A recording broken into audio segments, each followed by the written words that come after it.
Bathroom উনি তো এই কাজ কাম সব কিছু রেখে গেল। এই যে এইটা হলো খাদিম, এইটা হলো মেইন। অন করছেন স্যার? হ্যাঁ আল্লাহ মোবাইল খেয়ে ফেলাইস না বেটা আজকে মনে হয় খাওয়া বেশি পায় না আজকে হ্যাঁ আবহাওয়া খারাপ তো। সেই যে পান পাওয়া যায়।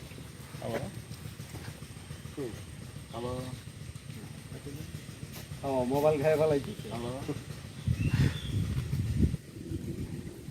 দেখো কতগুলো আসছে হরিণ আমি পালবো আমার কাছে হরিণ ভালো লাগে খুব হরিণের ইয়ালো, হরিণের লাইসেন্স হলো আমার একটা দিন। না, আমি কথা বলছি লাইসেন্স নিতে ওর জায়গা লাগবে একটু 1500 জায়গা ঢাকায় নিতাম কিন্তু ঢাকায় তো 1500 হবে না 1300 হইলেও দেবে। ঢাকা 1300 শহরে হইলেও দেবে। তোরা তো অত সোজা জিনিস। বাড়ি করে ফেলবো স্যার 13 হইলেও দেবে। 13 হলো না গাজীপুরে একটু জায়গা একটু 1300 হইলেও দেবে। গাজীপুরে নিতে একটু আমার মোবাইল দিয়ে দেন তো। এই ইয়ের কি নাম? আমারটা দিয়ে দাও আমরা তো এই না আল্লাহ এ রাখ আরে এইভাবে খেলে হবো। আজকে মনে হয় খাওয়া পায় না আমার কাছে জন্ম মনে হয় নিয়ন্ত্রণ, খাওয়া নিয়ন্ত্রণ। না হইলে তো সকাল সকাল কাছে ম্যাচ দেখি আর এগুলো আনতে হারবার দিয়ে দিয়ে আনে উনি চালাকি কি এই খাবার পাওয়া যায় না। হারবারি আজকে যাবে কেমনে লাস্টার মারবেন সকালে গেছে।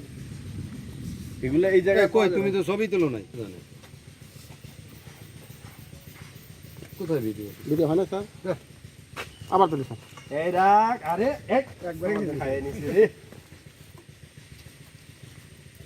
ভিডিও ধরলাম অনেক কাজ না আচ্ছা বলেন এই ইয়া চলে না অনেক সুন্দর ভিডিও করতেছি এ তারিকুল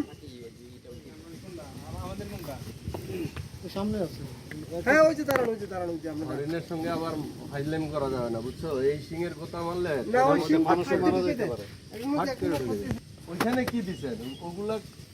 ঘাস এই পাতা এই গাছে এখানে তো হরিণ বিক্রি করে না তো খালি এই বাসে চিড়িয়াখানায় বিক্রি করে হ্যাঁ এখানে বিক্রি করে না না না না চিড়িয়াখানায় বিক্রি করে না এখান থেকেও পারবে আপনি যদি পারমিশন পারমিশন নিলে বিক্রি করবে হ্যাঁ কত করে করে গভর্নমেন্ট এটা জানা নাই এটা তো এক জোড়া মনে হয় 62-63,000 টাকা। না না লাইটের কি আছে জোড়া লাখের উপরে আছে না? লাইটের উপরে আমি দেখছিলাম পেপারে দিছিল চিড়িয়াখানায় এক এটা তো জোড়া 1 ডিসি লাখ। ডিল করতে স্যার আগে হ্যাঁ আগে তো DCD ও এই জেলা প্রশাসক অফিস থেকে এখন কে করে এখন এই যে জানা নেই স্যার এটা তো মাঝখানে কে করে জানো যাবে আমি ডিএফের সাথে কথা বলছিলাম রামপালে পালতে চাইছি কিন্তু 30 কিলোমিটারের মধ্যে হয় না সুন্দরবন থেকে 30 কিলোমিটার ভিতরে পালতে পারবো না। গুলো আলাপ করলে মানে যে কোনো রিজার্ভ ফরেস্টের 30 কিলোমিটারের মধ্যে পালতে পারবো না 30 কিলোমিটার বাইরে যেতে হবে দেখে আমি কথা বলবো না আমি